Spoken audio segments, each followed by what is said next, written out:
L'enquête que vous allez voir maintenant est plutôt terrifiante. Tout le mois d'octobre, la Cour d'assises de Paris a fait le procès des attentats de Paris de 1995. Il y avait à l'époque en France une vague terroriste qui était dirigée contre notre pays, à la fois sur le territoire mais aussi à l'étranger, notamment en Algérie. Le RER Saint-Michel et l'histoire de l'Airbus Paris-Alger. Oui, et puis les moines de Tibérine assassinés, des gendarmes assassinés à Alger. Enfin, en tout, il y avait eu 23 morts et une centaine de blessés. C'était une vague d'attentats qu'on avait attribuée au GIA, le groupe islamique armé de Jamel Zitouni. En tout cas, ça, c'était la version officielle. Oui, parce que ce que révèle Jean-Baptiste Rivoire, un journaliste de 90 minutes qui travaille sur ces questions depuis des années, c'est que ce groupe-là, et Jamel Zitouni en particulier, était en fait contrôlé par les services secrets algériens. Alors la question suivante à laquelle il essaie de répondre, c'est quel intérêt pouvaient avoir les services secrets algériens à tenir dans leurs mains un terroriste de cette nature. Jean-Baptiste, qu'est-ce qui fait que tu as des doutes, toi, sur la version officielle et que tu te mets à enquêter ?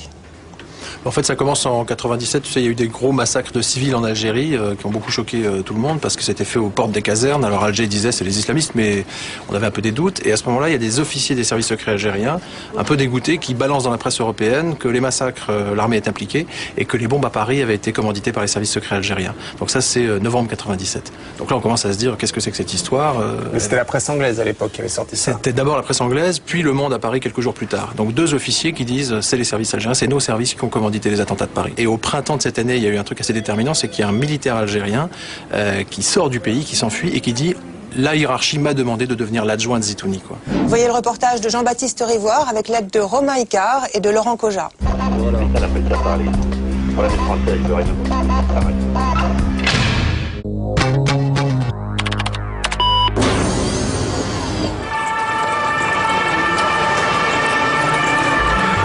Évacuez par là, s'il vous plaît.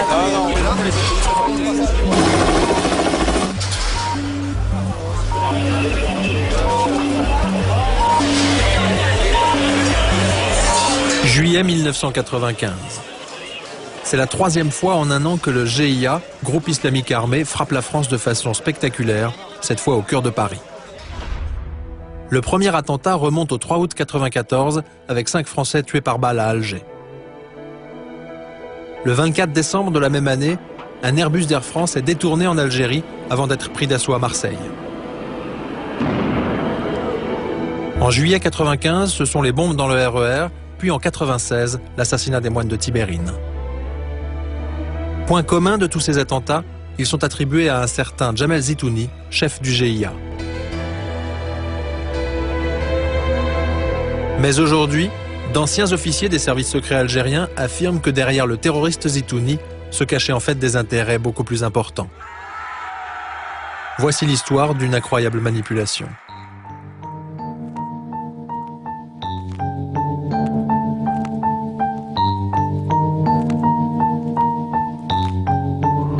Il y a 5 ans, un ex-officier des services algériens, écœuré par la sale guerre qu'on lui a fait mener, se confie à la presse britannique.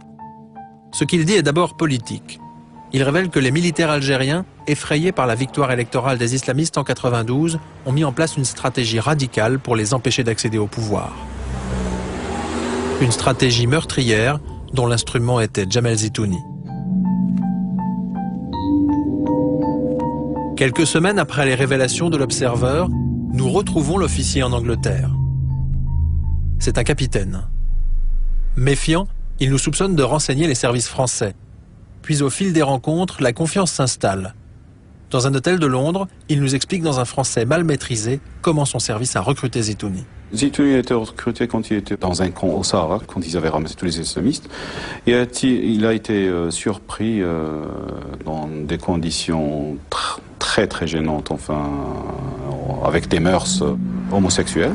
Le chef de sécurité du centre lui a dit, voilà, soit tu travailles avec nous, soit on balance ça au niveau du centre, au niveau du camp de concentration. Et puis, c'est sûr qu'il aurait été dans de très très graves problèmes.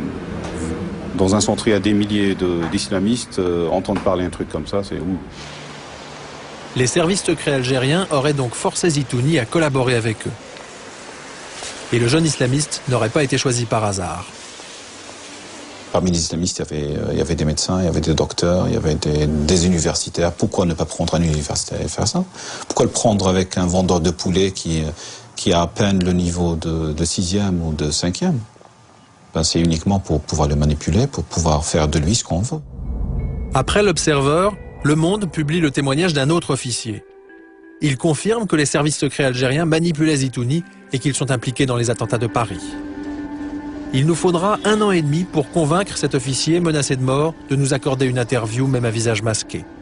Pour lui, il y a une vraie guérilla islamiste en Algérie, mais elle est parfois manipulée. Celui qui nie l'existence des groupes islamiques ou islamistes, c'est quelqu'un de mauvaise foi, ou quelqu'un qui est très très mal renseigné, ou sinon c'est quelqu'un qui est vraiment manipulé.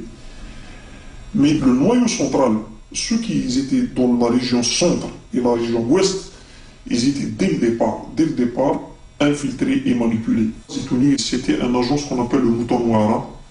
Un agent noir, il est islamiste, réellement convaincu, mais il donne des informations stratégiques au service. Djamel Zitouni, futur chef du groupe islamique armé, aurait donc commencé sa carrière en renseignant les services secrets algériens. À la publication de ces révélations, l'ambassade d'Algérie à Paris monte au créneau. C'est quelque chose de tout à fait fantaisiste et tout à fait farfelu. Et je suis indigné par le fait qu'on utilise de telles méthodes pour porter atteinte à l'intérêt du pays que je représente et aussi, de mon point de vue, à ses intérêts diplomatiques et dans une certaine mesure aux relations entre la France et l'Algérie. Mais derrière les civils, ce sont en fait les militaires qui dirigent l'Algérie. Le patron de l'armée en 1992, c'est le général Nezzar. Un homme de l'ombre qui n'avait pas hésité à faire tirer sur la foule lors des émeutes de 1988.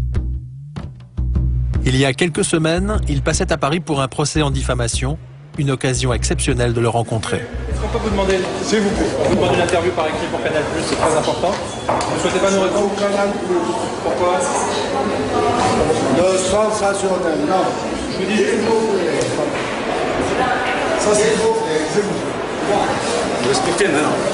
Gentiment, soyez gentils. Devant notre caméra, un jeune Algérien tente de nous empêcher de poser des questions. Soyez gentils.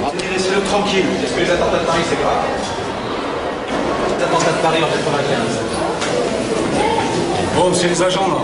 Ce monsieur, vous dites, qui reste tranquille là. Les journalistes là. Je leur ai parlé gentiment, ils étaient pris, comment ça s'appelle le mettre. Monsieur le général, excusez-moi. Non, moi je vous parle. C'était inexplicable. Maintenant que vous sautez sur quelque chose, un fétideux, hein, une étincelle comme ça, et vous portez des jugements sur les gens, ça je vous l'interdis. Vous savez que l'armée a infiltré les GIA? Je vous l'interdis. En 10 ans de guerre, Nezzar et ses généraux n'ont jamais apprécié qu'on questionne leur méthode. Voici l'organigramme secret des vrais patrons de l'Algérie. À droite, les forces militaires proprement dites.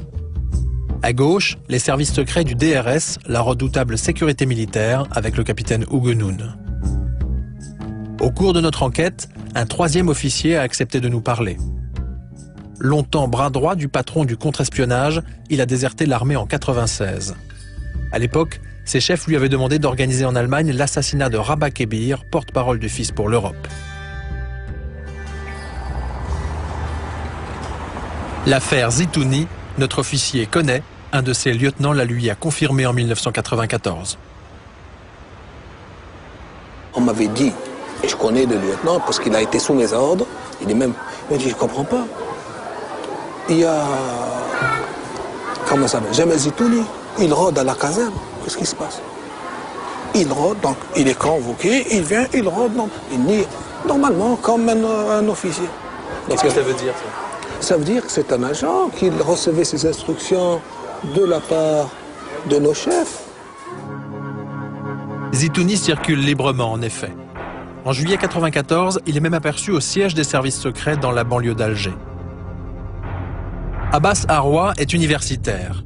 Il a coordonné l'une des meilleures enquêtes sur le GIA. Selon lui, les services algériens cherchaient à l'époque à renforcer la crédibilité de l'islamiste Zitouni pour le placer ensuite au sommet du GIA. Il fallait d'abord le valider comme un insurgé islamiste aux yeux de l'opposition armée et aux yeux de la population en général. Les médias algériens, contrôlés par le pouvoir militaire, ont tout fait pour gonfler le personnage. Ce qu'on a toujours fait, c'est entretenir une image d'un Zitouni sanguinaire, que les médias malheureusement ont amplifié à l'époque. Enfin, quand ça vous aidait? Ça nous aidait en tant que service secret, oui, ça nous aidait en tant que service secret. Le 3 août 1994, 5 Français sont donc tués à Alger. En France, l'émotion est considérable. Les services algériens mettent alors l'attentat sur le dos de Zitouni. Relayé par l'agence France Presse, l'un des seuls médias étrangers autorisés en Algérie, cette version officielle est reprise par tous les journaux télévisés. Dans l'enquête sur l'attentat d'Alger maintenant, la semaine dernière, donc, les services secrets algériens affirment qu'ils ont identifié le responsable du commando de la cité Ain Allah. Il s'agirait du numéro 2 du groupe islamique armé, la faction la plus radicale des intégristes algériens, Valérie Gachet. Jamel Zitouni était-il dans l'une des 2 voitures qui, mercredi dernier, sont entrées par surprise dans la cité d'Ain Allah, près d'Alger? C'est ce qu'affirment aujourd'hui les services de sécurité algériens. C'est vrai que la version officielle, c'est Zitouni, un islamiste pur et dur qui a tué 5 Français. En fait, c'est tout à fait autre que ça, puisque Zitouni était déjà manipulé, recruté par le chef, par un des chefs des services opérationnels de la sécurité militaire, enfin ce qu'on appelait la sécurité militaire, mais c'est en fait la DRS. Ce chef-là s'appelle le colonel Tartak Bachir. Et donc c'est ce colonel Tartak Bachir qui avait en fait monté toute cette opération de Ain Allah, où des gendarmes ont été tués. Il s'agit désormais de crédibiliser Zitouni sur la scène internationale, de renforcer son image d'islamiste sanguinaire et hostile à la France.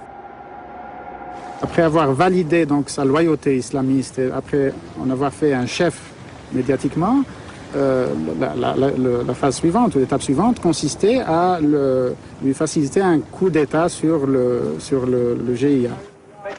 L'armée tend donc une embuscade au chef du GIA et à ses principaux lieutenants. Ils sont tous tués, sauf Zitouni. Il est épargné par les militaires. Plutôt content de l'opération, le patron du contre-espionnage algérien la raconte à ses homologues des services secrets français. Témoignage d'un haut fonctionnaire du ministère de la Défense qui préfère garder l'anonymat, mais qui s'en souvient parfaitement. Cette anecdote m'avait quand même frappé. C'est effectivement qu'ils l'ont épargné. Qu'ils l'ont épargné volontairement. Alors que tout avait été conçu, enfin tout avait été fait pour l'embuscade et qu'il tuait, enfin tué souvent si vous voulez, quoi. Et celui-là n'avait pas été tué exprès. Mais moi, quand on m'a raconté ça, ça m'a pas paru surprenant. Qu'on a épargné un type parce que soit on avait des contacts déjà avec lui, qu'on pensait que bon, après il pourrait prendre la relève, ce qui s'est apparemment passé, ce qui va passer, et qui serait plus accommodant, ça c'est... ça me paraissait dans l'ordre des choses, hein, franchement. Hein. Ce type d'anecdote, c'est susceptible d'être raconté ou pas? Ah non. Ah non, ça c'est... Ne me citez pas, parce que là, ils sont emmerdés, là. Protégé par l'armée, Zitouni va prendre la tête des GIA en octobre 1994. Pour cet ancien numéro 2 de l'ambassade d'Algérie en Libye, les services secrets algériens ont réussi ce jour-là un coup de maître. Avant Zitouni, c'était l'infiltration. À partir de l'arrivée de Zitouni, c'est la même mise totale des généraux sur les GIA. À partir de cette date, le GIA, qui est censé combattre le régime, retourne sa violence contre la population. Les Algériens ne comprennent plus ce qui se passe. Vous ne pouvez pas expliquer pourquoi on tue une religieuse de 95 ans. Vous ne pouvez pas comprendre pourquoi on met dans le goudron un bébé de 4 ans, de 2 ans. Vous ne pouvez pas, en tant que musulman, en tant qu'un être humain, je dirais en tant qu'individu tout simplement, comprendre pourquoi on éventre une femme enceinte. C'est de la barbarie pure. Il n'y a pas autre chose. Il y a pas. C'est pour frapper l'imaginaire. C'est pas autre chose. Donc il y avait une stratégie. Il fallait les gens les frapper dans leurs émotions, il fallait les choquer. Vous voulez le fils, voilà ce qu'ils sont en train de faire. Hein? L'effet escompté, c'était que la population divorce totalement avec l'idéologie islamiste.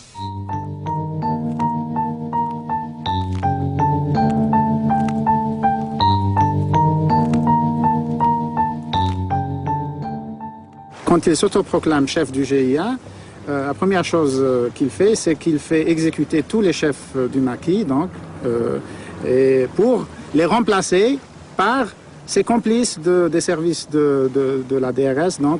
Donc il met à la tête des maquis des gens qui lui sont fidèles et qui collaborent avec lui. Après avoir placé ses hommes, Zitouni commence à éliminer les vrais islamistes. Les chefs du fils étant en prison, il se contente de les exclure symboliquement. Mais d'autres dirigeants comme Rabat Kébir, le porte-parole du fils en Europe, ou le cheikh Sahraoui, qui dirige la mosquée de la rue Mira à Paris, sont inscrits sur une liste d'opposants à assassiner. Une liste qui n'aurait pas été établie par Zitouni.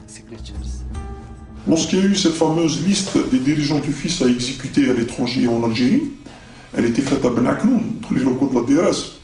Parce que tout simplement, il fallait éliminer ce qu'on appelle, entre guillemets, les intellectuels du FIS.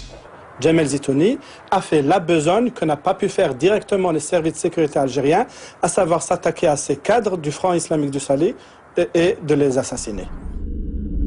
Zitouni et ses lieutenants font le travail, puis des communiqués portant le tampon du GIA sont publiés à Londres. Faire un tampon avec un sigle du GIA ou l'envoyer à Al-Hayat ou à n'importe quelle agence, ça veut rien dire. Ça veut rien dire, en fait, oui. El Hayat, le plus grand quotidien en langue arabe de Londres. Depuis 10 ans, ce journal publie régulièrement les communiqués du GIA en affirmant qu'ils émanent des islamistes. En fait, le journaliste chargé de l'Algérie les recevait par fax. Il n'a jamais pu en vérifier la provenance. À l'époque, le GIA sortait 2 ou 3 communiqués par semaine. Comment voulez-vous qu'on en vérifie l'authenticité? C'était impossible. Pendant 10 ans, le monde entier a donc cru à des revendications du GIA dont aucun journaliste n'a jamais vérifié l'authenticité. Et les services secrets algériens ne se seraient pas contentés de rédiger eux-mêmes certains de ces communiqués. Ce monsieur et le capitaine Chouchen, c'est la dernière preuve vivante que le GIA est une pure invention des services secrets, puisqu'on lui a donné l'ordre d'aller seconder Jamel Zitouni en 1995. On a demandé à un militaire d'aider Zitouni? Oui, on a demandé à cet officier, qui est un officier des services spéciaux, d'aller pour devenir le bras droit de Jamel Zitouni dans le maquis. Depuis que le capitaine Chouchen a confirmé publiquement son incroyable histoire, le général Nezzar a trouvé un argument imparable pour le discréditer. Chouchen est un islamiste convaincu et je le respecte parce que c'est un islamiste convaincu. C'est un officier des forces spéciales algériennes à qui on a demandé, le commandant Abdelrahman a demandé en 1995 de devenir le numéro 2 de Jamel Zitouni, à la tête du GIA. Ça c'est faux. Ça c'est à lui de le confirmer. Soldat d'élite, instructeur des forces spéciales de l'armée, le capitaine Chouchen fut longtemps un officier modèle.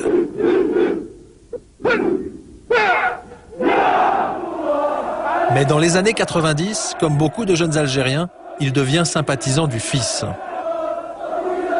En janvier 92, les islamistes gagnent les élections, mais l'armée interrompt le processus électoral.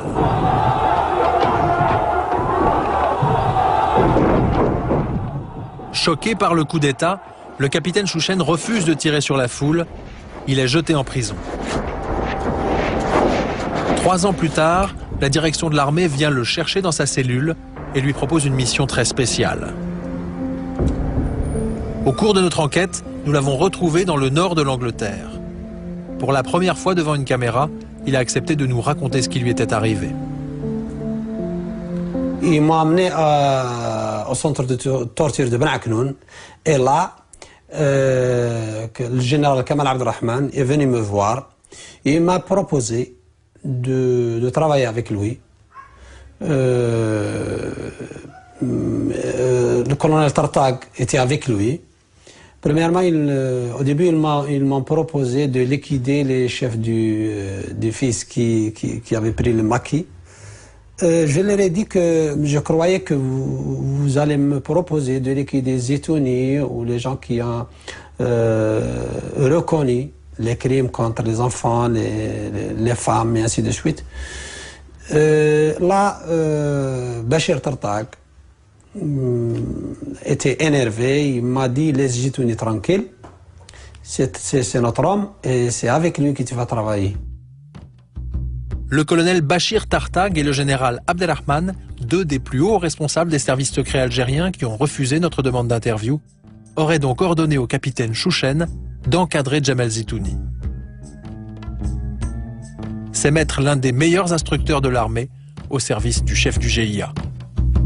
Là, je savais que si j'hésite je ne sortirai pas du bureau. Et c'est pour ça que j'ai dit, bon, je vais essayer de le contacter moi. Je vais essayer de le contacter à ma façon. Ils m'ont dit non, on va arranger ta rencontre avec lui. Chouchen accepte, il cherche à gagner du temps. Quelques semaines plus tard, l'armée lui fixe effectivement un rendez-vous dans un hôtel d'Alger. Il se rend sur place, aperçoit l'émissaire de Zitouni, puis s'éclipse et parvient finalement à rallier l'Angleterre. 6 ans d'exil. Quelle honte. Les vrais terroristes, c'est ceux-là. Voilà, le général Kamal Abdelrahman. C'est lui qui décidait pour la majorité de ce qu'il fallait faire avec Jamal Zitouni. Et les généraux vont bientôt confier à Zitouni une nouvelle mission, frapper l'Europe. Fin 1994, le régime est de plus en plus contesté sur la scène internationale. À Rome, des opposants algériens convoquent une conférence de presse. Du FLN au Front islamique du salut, tous les partis envisagent un processus de paix prévoyant le retour à la démocratie et le départ des militaires. Le monde entier comprend alors que l'Algérie peut fonctionner sans que l'armée soit au pouvoir.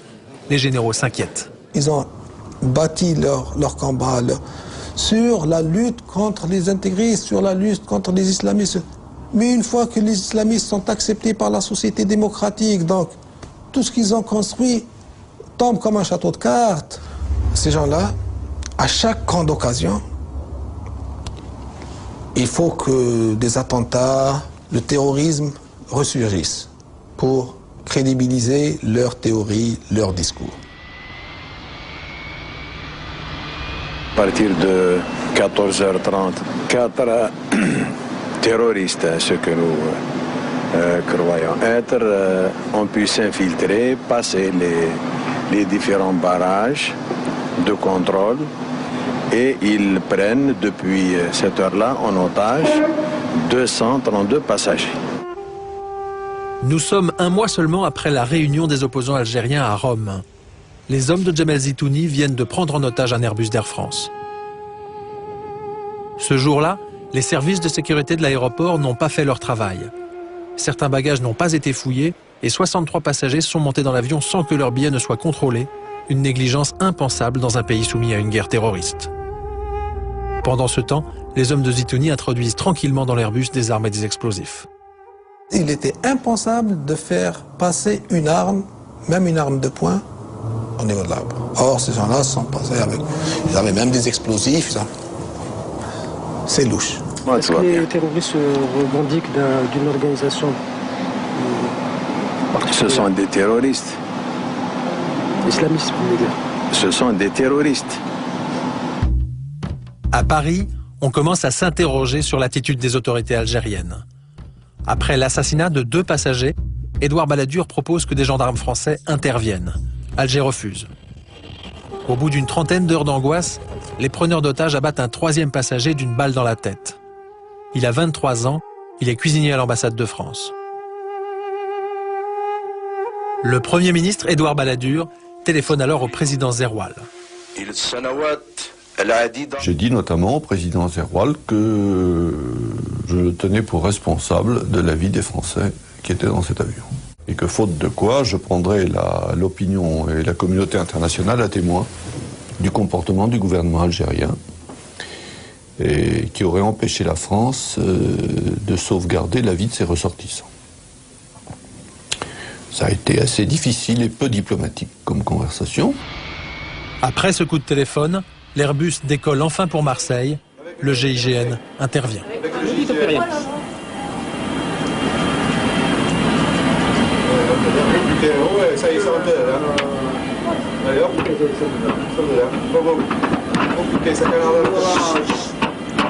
Vous pouvez me dire ce qui se passe?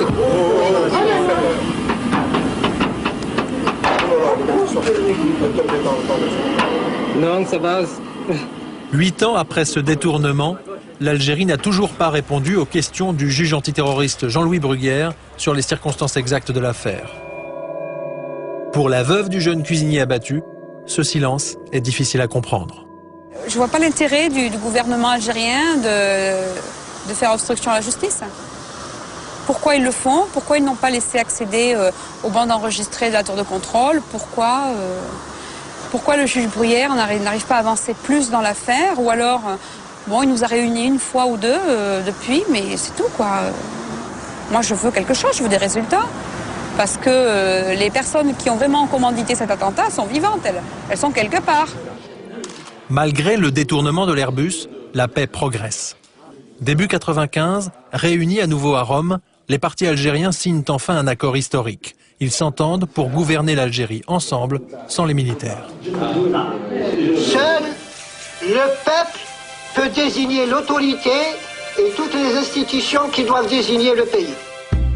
À Paris, des hommes politiques comme Valéry Giscard d'Estaing ou François Léotard se déclarent favorables aux accords de Rome.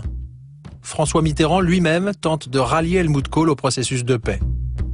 En mars 95, même l'administration Clinton considère que le régime militaire algérien a échoué. Les généraux se sentent lâchés par la communauté internationale. Le GIA va frapper Paris. À leur arrivée au pouvoir, Jacques Chirac et Alain Juppé seront salués par l'une des plus importantes campagnes d'attentats terroristes jamais organisées en France. Le 15 juin, un quotidien algérien proche des services de sécurité annonce l'arrivée en France d'un commando chargé de commettre des attentats. Le 11 juillet, le cheikh Sahraoui, un des dirigeants du FIS qui figurait sur la liste des hommes à abattre par Zitouni, est mitraillé à Paris. Le 25, c'est la bombe de Saint-Michel. L'affaire sent la manip, d'autant que les vrais islamistes, eux, condamnent ces attentats qui les discréditent auprès de la communauté internationale. Stratégiquement, le FIS n'avait aucun intérêt à se priver de la base islamiste, s'il y a base islamiste en France. Il n'avait aucun intérêt à se couper des pseudo-aides financières qu'il pouvait recevoir de la France. En août, comble de la provocation, un communiqué signé Zitouni ordonne au président Chirac de se convertir à l'islam. Infantilisme ou coup monté des services algériens pour discréditer les islamistes? La question se pose d'autant plus que l'organisateur des attentats de Paris, un certain Ali Touchent, est un personnage bien étrange. Depuis le début des années 90, ce lieutenant de Zitouni recrute des jeunes dans les banlieues françaises et les pousse à commettre des attentats au nom du GIA. Exemple, Khaled Kelkal, recruté par Touchent et abattu par les gendarmes en septembre 95. Attention! Ok, c'est bon! C'est bon, attends, bouge-toi. Quand ils ne se font pas tuer par balle, les jeunes recrutés par Touchent sont tous interpellés.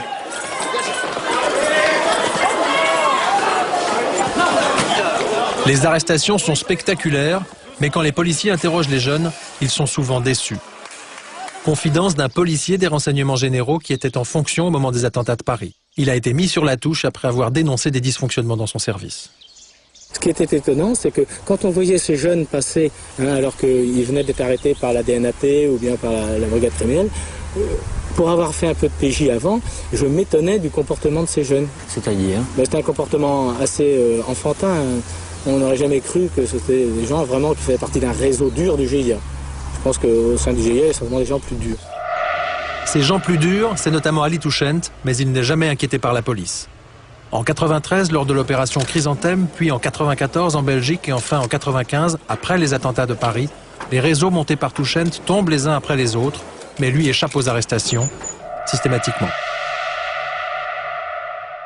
Quelqu'un qui, une fois, deux fois, trois fois, parvient à passer au travers des mailles du filet, soit il est extrêmement habile, soit il est prévenu avant. Et il est prévenu avant par des gens qui savent qu'il y a des interpellations qui vont avoir lieu, qu'il y a des opérations de police et des opérations de justice qui sont montées. Et pour réussir à échapper trois fois, il faut peut-être être prévenu avant.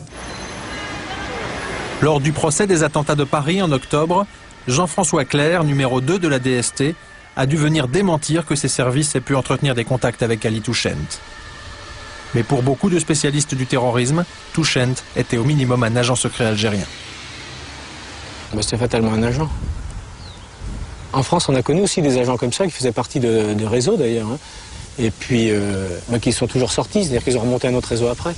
Donc pour moi, c'est un agent. C'est difficile de comprendre autrement. Touchent, agent des services secrets algériens. Après les attentats de Paris, en tout cas, il part se réfugier à Alger. 3 ans plus tard, Les autorités algériennes déclarent qu'il est mort et qu'il ne peut donc pas être jugé. Une affirmation que la justice française n'a jamais pu vérifier. En fait, la DST aurait compris dès 1995 que Touchent travaillait pour les services secrets algériens. Témoignage du juge Alain Marceau, ancien patron de la lutte antiterroriste. On nous dit la DST en août 1995 comprend que derrière Kelkal et derrière tous ces petits gars, il y a des gens de la sécurité militaire, Ali Touchent, qui ensuite est exfiltré vers Alger. Ça vous surprend pas? Ça a été effectivement une des réflexions de la DST en disant finalement, plus on avance sur les réseaux Kelkal et plus on trouve des gens, des Algériens, des services officiels. Donc on avait tous de bonnes raisons d'être extrêmement prudents. Un an après les attentats, le colonel Samraoui, que l'on aperçoit ici avec le général Nezar, évoque l'affaire Touchent avec l'un de ses collègues et amis, responsable de la sécurité militaire à l'ambassade d'Algérie à Paris. Il m'a dit que Touchent leur appartenait, donc c'était quelqu'un, grosso modo c'était un agent des services qui activait en France. Reste la question centrale, pourquoi l'Algérie aurait-elle décidé d'organiser des attentats en France? En faisant des attentats en France, on mobilise l'opinion publique française. Donc les gens vont dire, oh, l'islamisme c'est un danger, donc on va couper. Voilà, c'est obligé. C'est ce qui a été fait en Algérie déjà contre les islamistes c'est des terroristes, ils vont nous couper la tête. Et cette peur a contribué à cet état d'esprit d'obliger les gouvernants français à agir et à expulser pratiquement tous les supports des islamistes. Quand on a vécu les années 83, 80, 90, on se rend compte que le terrorisme d'État, c'est quelque chose d'assez particulier, que d'abord il utilise des organisations écran.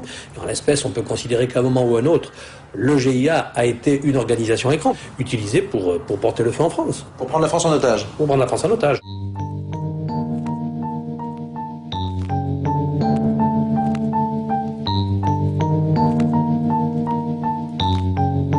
Les attentats de Paris n'auraient donc pas été du terrorisme aveugle, mais des messages envoyés par l'Algérie à la France.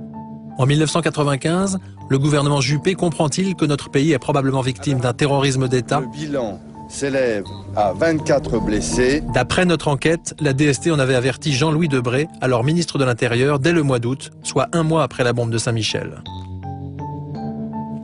Je sais qu'un certain nombre de fonctionnaires de la DST ont eu l'occasion de faire connaître au gouvernement leurs doutes sur l'origine exacte des attentats. Et donc il ne fallait pas être manichéen en disant il y a les bons Algériens qui gouvernent et les mauvais qui commettent des attentats en France. C'était plus compliqué. Le 15 septembre 1995, Jean-Louis Debré invite des journalistes à déjeuner au ministère de l'Intérieur. Très rapidement, il se met à parler des attentats.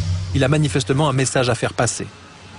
Il nous a donc dit une chose qui a surpris en tout cas un certain nombre d'entre nous, et notamment qu'il avait des doutes sur la responsabilité des auteurs des attentats et qui se demandait si éventuellement une manipulation des autorités algériennes, de la police algérienne, était possible.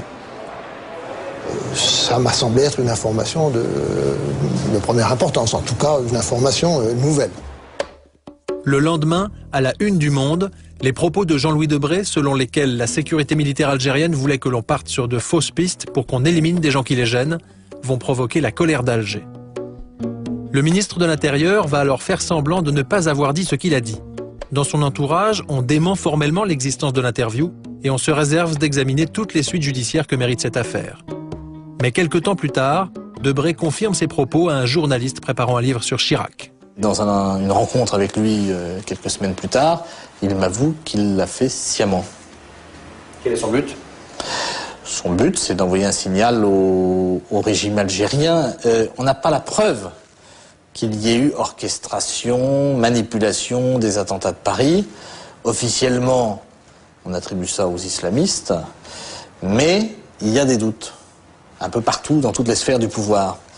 Et donc, on ne va pas balancer une bombe atomique sur Alger, mais on fait passer des messages par des canaux discrets, par les services, et là, officiellement. Par la presse. Attention. Par la presse. Tout en disant qu'on ne l'a pas dit. Mais le message est passé. Monsieur le Président, bonsoir. Est-ce qu'on peut vous poser une question pour Canal+? enquête sur les attentats de Paris en 1995. Vous avez déclaré à l'époque que la sécurité militaire voulait emmener les services français sur de fausses pistes. Est-ce que vous vous en souvenez? On ne peut pas parler des attentats de Paris, monsieur Debré? Jean-Louis Debré préfère ne pas nous parler, et pourtant à l'époque, même Alain Juppé se méfie des services secrets algériens. Selon le Canard enchaîné, il aurait ordonné aux enquêteurs français de limiter à l'extrême, voire de cesser tout contact avec les services algériens de renseignement. À l'époque, notre policier des renseignements généraux apprend qu'un Algérien qui informe un de ses collègues semble bien au courant des attentats qui vont avoir lieu. Cet Algérien, avant chaque attentat, appelait le collègue DRG pour lui dire qu'il allait se passer quelque chose. Et donc, même dans le bureau de ce collègue, on trouvait ça à la fin particulier, parce que quand on a reçu un coup de téléphone de cet individu, il se disait même que ça allait péter. Vous voyez? Et alors là, évidemment, avec mon camarade, on se regardait en disant, mais c'est quand même étonnant. J'ai compris par la suite que, évidemment, cet individu qui était venu tamponner l'officier français au 5e étage des renseignements généraux était un officier algérien. Ça, c'est clair, puisque pour moi, il avait la méthodologie, hein, et puis il avait la volonté, donc ça ne pouvait être que ça. On pouvait pas, il n'a jamais été arrêté, c'est un individu qui n'a jamais été arrêté, qui n'a jamais été ennuyé, on n'en a jamais parlé, donc c'est fatalement un type qui était couvert par notre hiérarchie, et donc il faisait partie de l'entente entre les services algériens et nous-mêmes. Un officier algérien aurait donc prévenu Paris la veille de chaque attentat. À peine croyable, ce scénario ne surprend pas le juge Marceau. Ça ne sert à rien de commettre des attentats si vous ne faites pas passer le message et si vous n'arrivez pas à contraindre la victime à céder. Donc après, se met en place une diplomatie plus ou moins parallèle. Il faut bien faire comprendre d'où vient la menace et comment on peut y mettre fin en contrepartie de certains avantages.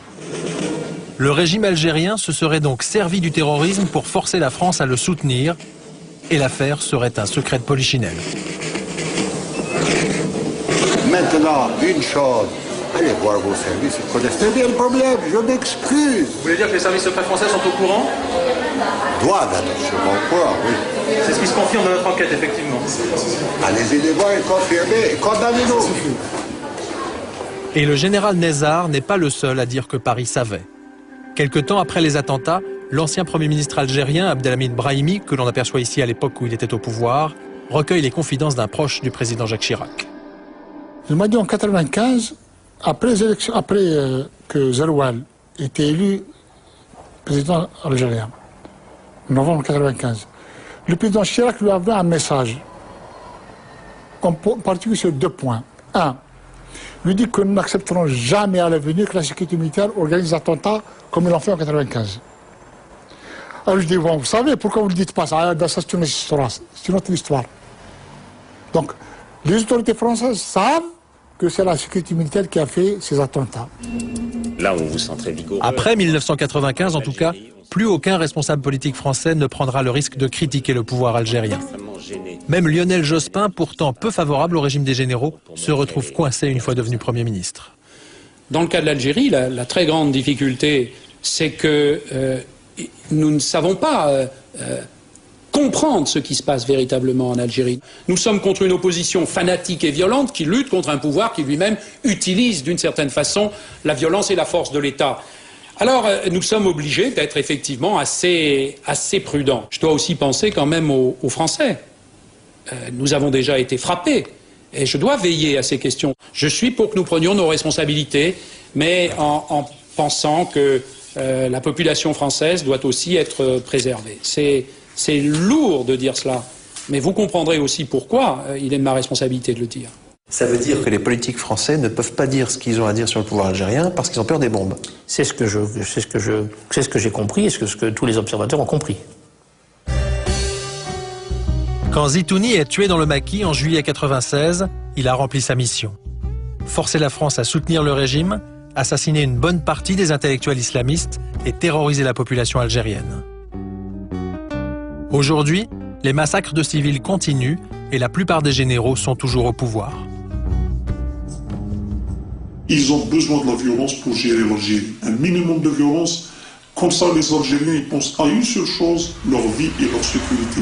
On ne demande pas où elle est partie la recette du pétrole, ni ce qu'on fait avec l'argent des Algériens, ni quoi que ce soit. C'est un pays qui fait 2 millions de kilomètres carrés.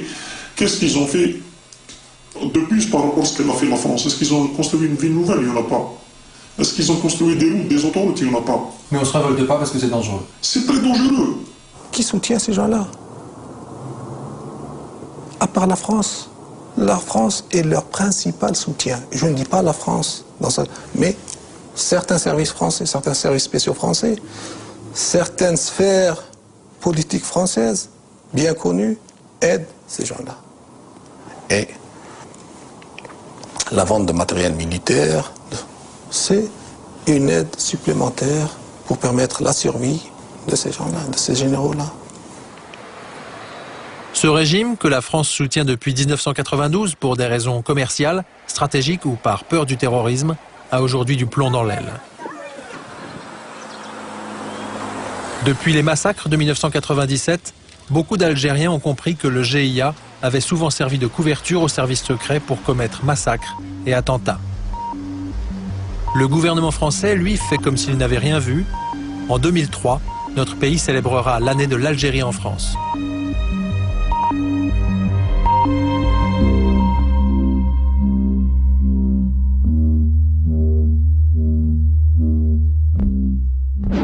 Alors moi, il y a un truc qui m'a énervé dans ton sujet, c'est que Jean-Louis Debré déclare à des journalistes à multiples reprises, c'est écrit dans des livres, qui s'est douté à ce moment-là, parce que les enquêtes, parce que machin, que les services secrets algériens étaient peut-être pas étrangers aux attentats de 95. Et là, c'est le no comment absolu. Enfin, on te voit dans le film, tu vas le voir, et il répond rien. Mais enfin, comment on peut ne pas répondre à des questions d'enjeux pareils? Je sais pas si t'as pas énervé sur le coup. Ouais, c'est d'autant plus énervant que moi je lui ai envoyé des lettres, une demande d'interview par écrit pendant 2 mois, quoi. Et il m'a jamais pris au téléphone. Il fait répondre par ses services qu'il veut pas répondre. Ça, c'est un truc inimaginable dans un pays anglo-saxon, quoi. Inimaginable.